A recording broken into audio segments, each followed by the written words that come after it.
Dapat nakangiti.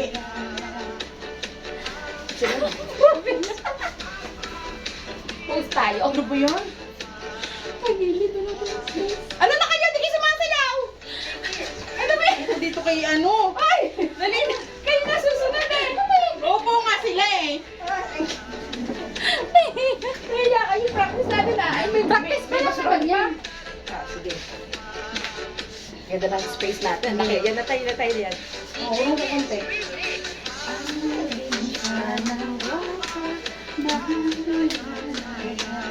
Ang kulit ng bewang ni Ate Baby.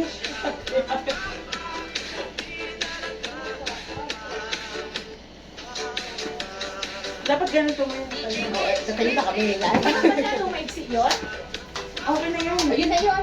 Oo, okay na yung ganun. Tapos, Mabilis na lang eh. Ano na Mami, natin? happy. Ano, Hindi ka- happy oo. 60th birthday. Ano? oh, happy. Hindi yung cake pa, di ba? Oo. Mamaya. Insert na lang. Inaano nila yung Oo, picture na lang yun. Ano naman yun, edit na lang yun. Ay, hindi ko na kung hawak-hawak na. Happy. Oo, pwede hawakan natin tapos ano, oo. natin. Happy birthday, ano, diba? Sa huli. Kaya nga. Para alam na. Pagkatapos ng sayaw na yun, ano sabihin natin? Post na muna. Post mo muna. Tapos yun. Mag-greetings na. Mag-greetings tayo. Pwede na, di ko natin pagkakiti Dapat sayaw. kasi meron tayo yung video sa akin. Kasi meron time slot yan. Oo Ay, yung nga. Oo nga, may diba? kakat tapos Kaya sa nga. ako. Eh di ano yun na naman to? Ano yun? Ano